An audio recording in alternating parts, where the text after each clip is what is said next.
having a beautiful day. It's been gorgeous outside lately. I'm loving it. I'm living for every moment of it. Today we are going to talk about breastfeeding. And when I was first starting out breastfeeding, I've been breastfeeding for about 10 months now, but when I was first starting out, I was looking for resources anywhere that I could find them. I was having a hard time finding certain resources. There weren't that many videos on YouTube, even though YouTube did help me an awful lot. For the few videos that I did find, it did help me quite a bit. So I made a little list to keep me on track. What I'm gonna start out talking about is it's normal for your baby to feel like it's living on your boob. It's called cluster feeding. Totally normal. I wish I knew this because when we first got home from the hospital, I felt like Anna was just on my boob nonstop for the first 2 weeks, which is the hardest. The first 2-3 weeks, she was just on there, and it felt like I was never getting a break. It felt like I was neglecting my other daughter. I felt so bad, and I was just sobbing because it's just how it goes. The baby is letting your body know how much milk that it needs to make, and so it is totally normal. Okay, it does get easier, you guys. Just take it from me. It gets easier. In the beginning, I was like crying all the time. I was like, I don't think I can handle this. Breastfeeding is so hard, because it is. It's very hard, and it's very it's mentally straining, emotionally straining, but it does get easier. Like I said, the first 2 weeks are the hardest, and after that, it slowly starts getting easier and easier and easier. And I tell you what, you're gonna wanna. Not that I have anything against formula feeding. I formula fed my first daughter. But in the middle of the night, instead of getting up to make a bottle when you don't want to get out of bed because you're so exhausted, you can just pick up the baby and put her to boob, and that's all you got to do. So there are different kind of holds that you can hold your baby. You can hold, most people do this. I would get a boppy, or I believe it's called like a breast friend, because it makes it a whole lot easier to just prop the baby right here. I've always done the football hold, which is like, I hope you can see. I'm just gonna tilt it down just in case. Okay, which is like this. I put it like this, and then I lay her right here, and that way her head's right here, and you can just feed, and that's always been the easiest for me. She's 10 months old. I still feed her that way. But yeah. There's a bunch of different holds. There's not just those two, but those are the only two that I've used. I mean, now sometimes she like sits up on me and eats because she's so big. Okay, so this is something that I wish that I would have known. I wish like my lactation consultant in the hospital would have told me, but it's hard for your baby. Not all babies are natural latchers, so in the beginning it's hard for your baby to latch on there because their mouth it's small, you know. And so it's called the sandwich fold, but basically what you do is you grab your boob and you like push it down so that it's flat, and then you put your nipple into the baby's mouth, but while you're holding it down so that you get as much in there as possible, because that's called a deep latch, and that's what you need for a successful feeding.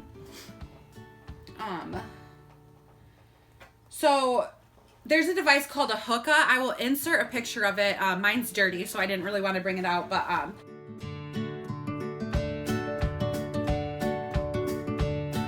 that's basically how I collected all my milk. I did have 2 different breast pumps. I had the Medela, which works. It works fine. And then I had the Spectra. They both worked good. They were both great breast pumps. I just decided, which was another thing I was going to touch on, but I just decided that I was not going to pump. In the beginning, I thought that like you had to pump and it was normal to pump, but it's supply and demand basically. So you're pumping and you're pumping and you're pumping, and your boobs are gonna swell up, and they're gonna hurt because you're telling your body it needs to make all this milk, when in actuality it doesn't need to be making that much. You just need to make as much as your baby needs. So I only used my Hookah. I pumped for about a month, and that was it, and then I stopped. I established a small freezer supply, which I ended up giving it all away because she's exclusively breastfed. We just didn't do bottles or anything because I'm a stay-at-home mom. And so you don't have to pump if you don't want to pump. It's supply and demand. I use my Hookah maybe 2 times a day now, and that's just what I use. And a Hookah is a device that like suctions onto your opposite side that you're feeding on. So you would latch the baby on one side, and then you would it would catch all your release out of the other boob instead of just like soaking your shirt. That's what the Hookah's for, and I only use it about 2 times a day. I'm at a point where I don't really leak unless she decides to sleep through the night, but we've had a sleep regression, so she doesn't sleep through the night anymore. I'm tired. Who's with me, mamas? Okay, and this, I keep referencing to my list. I don't know if I said that. But reach out to Facebook groups. I'm a part of a couple different ones, and that helped me so much, because if you have any questions, all you have to do is post on there, post pictures, anything. And I didn't even know what mastitis, I think that's how you say it. I didn't even know what that was until I was on a Facebook group. And it's such a big help. It's a community of other breastfeeding mamas. It was a big help for me, because even if you don't have questions, just scrolling through there, you're like, oh man, I would have never even thought that was a thing, because it's crazy how much stuff that you can just learn on there.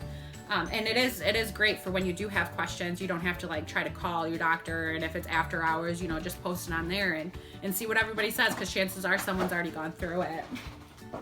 So in the beginning, I feel like all moms go through not thinking that their baby is getting enough food, but as long as your baby is consistently having wet diapers, I think in the beginning it's like 3 to 5 wet diapers a day, then it's fine and they're getting enough food.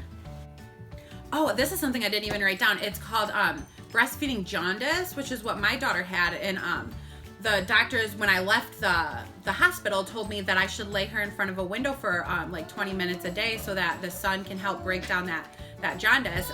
But I ended up taking her back to the doctor. It had been like 2 weeks and nothing, 2 to 3 weeks, and nothing was changing. And then they told me that it was breastfeeding jaundice, and what it is like breastfed babies for some reason take a longer time to get rid of the yellow coloring. And I didn't know that. I was freaking out because I was like, I'm doing what they told me to do, and it's not helping. But he told me I didn't even need to lay her in front of the window because the sun had already like broken down what it was going to break down, and it's just breastfeeding jaundice. It'll go away on its own. Okay, so if you're feeding your baby and everything's going great, and then all of a sudden the baby won't latch and gets really, really upset, chances are that the baby has to burp and it has a stomach full of gas. That's another thing that I wish I would have known, just because you feel so bad because you're like trying to feed your baby and your baby's hungry and she's just crying or he's just crying and getting so upset. Pick them up, give them a little burp until they burp. Chances are it'll be good.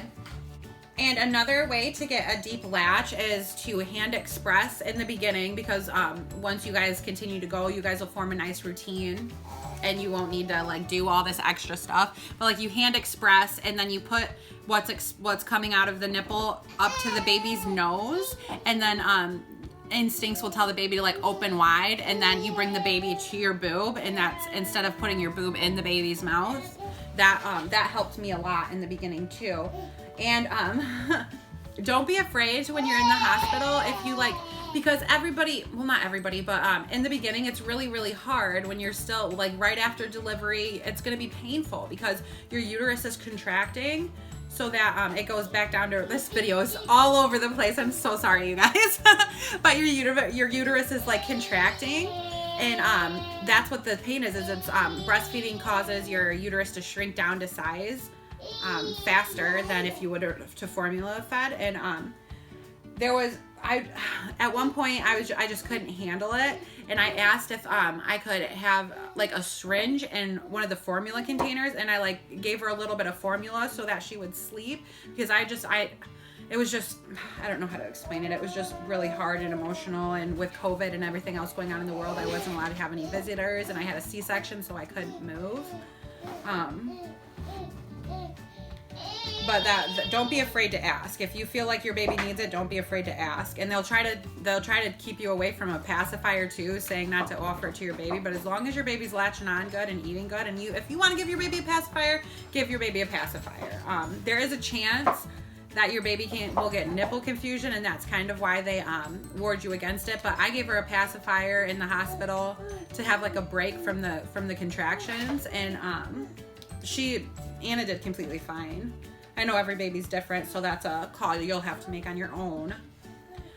In the beginning, The doctor told me, or no, it was one of the nurses told me that as long as I'm hearing swallowing sounds, then she's getting food. And so I thought that every single time I fed her, I should have been hearing swallowing noises, and I wasn't, which is completely normal. And I thought that she wasn't getting enough. I kept going back. I went back into my doctors, and then they were like, well, she's gaining weight. She's fine. She's getting it. But until they told me that, I was just convinced that she wasn't getting any food because I wasn't hearing those swallowing noises. There won't always be swallowing noises. Sometimes you'll hear them take the big gulps, but that's probably if you're having like a heavy letdown, you haven't fed in a while, and your boobs are just releasing everything that's in there because it's backed up, basically. So you don't always have, there's not always going to be swallowing sounds, but your baby is getting enough. Another thing to look for is like if their ears, like this part of their face, if their ear is moving, it like wiggles, and that's them swallowing. And so that's another way to tell that they're actually getting milk. And the last thing I'm going to say is every mom struggles in the beginning. We feel like we should know what we're doing, and we feel like it should be natural, but it doesn't come naturally for everybody, and that's okay. Fed is best. I've been breastfeeding, and breastfeeding is truly a magical thing, but if you can't breastfeed, it is what it is. But there are tools that you can use, like if your baby's not latching correctly, you can get a nipple shield. I've never used one, but my sister-in-law used one, and she had luck with that for a little bit. Just reach out. Join Facebook groups, reach out, feel free to comment below, ask me any questions. I'll hop right on and I'll answer them for you. Just don't give up. That's the biggest thing. In the first month, just don't give up. Just push through. You got this, mama. You are truly amazing, and your body is truly amazing. Just hang in there. So thank you guys for watching my video. I apologize again that it was all over the place. I made a list. I made it like a couple weeks ago because I was planning on doing this video, and I didn't get to it, and I'm finally getting to it, and so I didn't remember. I should have taken it, and I should have written it in a nice little order, but life happens, you guys, and that's okay, and I'm okay with it. So I hope you enjoyed this video. If you did enjoy it, feel free to give it a thumbs up. Subscribe if you want to be a part of our little family. We would love to have you here. Okay, guys, I will see you in the next one.